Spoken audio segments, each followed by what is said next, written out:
Sel nädalal viis tsirkusetuuri korraldaja Lauri Viikna kultuuriminister Laine Jänesele taotluse.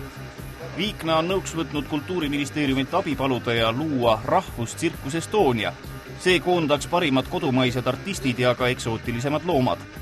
Viikna viitab sellele, et Eestis on nii rahvusteater, rahvusooper, rahvusraamatukogu, aga rahvustsirkust ei ole. Rahvas aga ei saavat ilma selleta läbi. No mina arvan, et tsirkus on see koht, kus lastel on kõige lähem võimalus neid loomi näha, kui me räägime loomadega tsirkusest. Sellepärast, et siin on erinevad loomakaitsjad, kelle ütleme, vaimse tervise hindamiseks mul puudub meditsiiniline haridus. Aga ma usun, et neid väiksemaid loomi, kes meil praegu tsirkustes on, neid saab kindlasti ka lastele küllaltki lähedalt näidata ja loomaaias nad ju nende loomadega kokku ei puutu ja hoidku jumal, need loomakaitsjad soovitasid loomadega tutvuda ja kokku saada vabas looduses. Mina ei soovita hundi, ilvese, lõvi, krokodilliga vabas looduses kokku saada.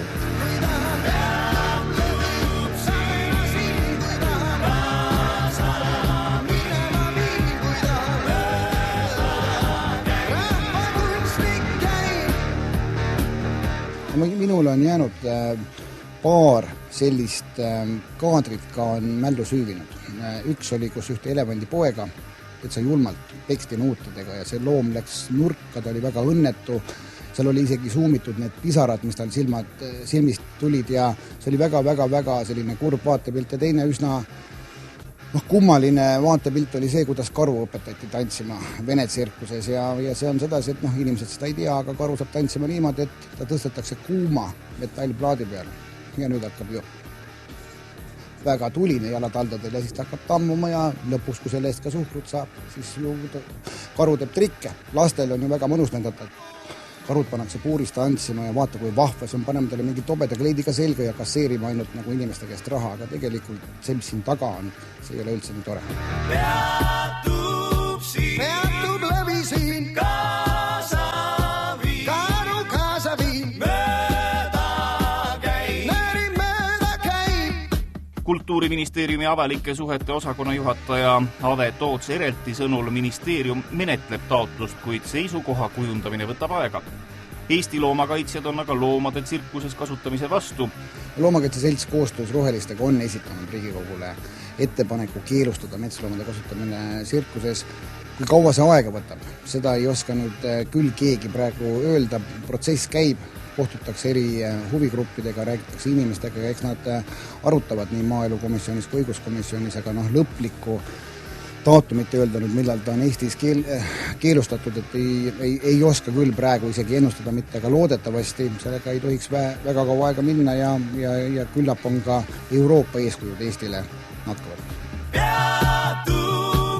Peatub läbi siin Kaasaviin, Kaaru Kaasaviin, mööda käib, lase käib.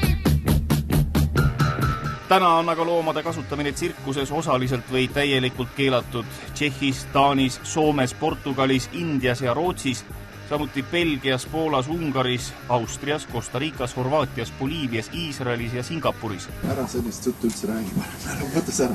Tsirkus ei ole kunagi keelatud, tsirkus on alati olemas. Tähendab, et tsirkust ei ole kunagi kuskil ära keelatud, on ära keelatud mõningate loomade kasutamine tsirkuses, see on hoopis teine lugu. Eestis see on tegelikult ühe mehe business ja mina Lauri Viiknaga olen saan täitsa kenasti läbi. See on nüüd punkt, milles meie arusaamised lähevad vastuollu, aga ega see meist vaenlase ei tee, aga tegemist on ühe mehe show'ga, see on tema leib ja loomulikult ta hingeldab ja võitleb enda rahade eest, et see on täiesti normaalne, aga meie asi on ka jälle öelda meie seisukoht, et pigem ma usun, et ta on tark mees ja kindlasti leiab ka muu variandi, kuidas raha teenida.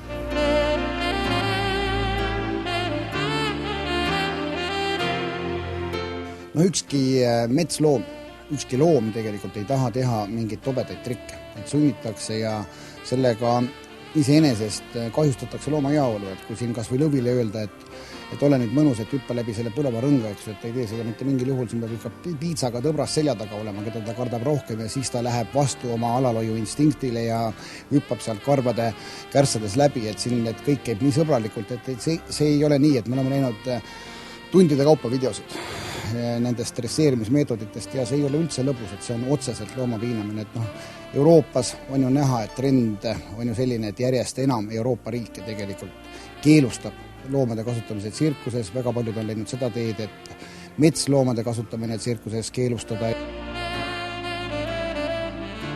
Kuhu astuks Eesti oma rahvustsirkuse loomisega?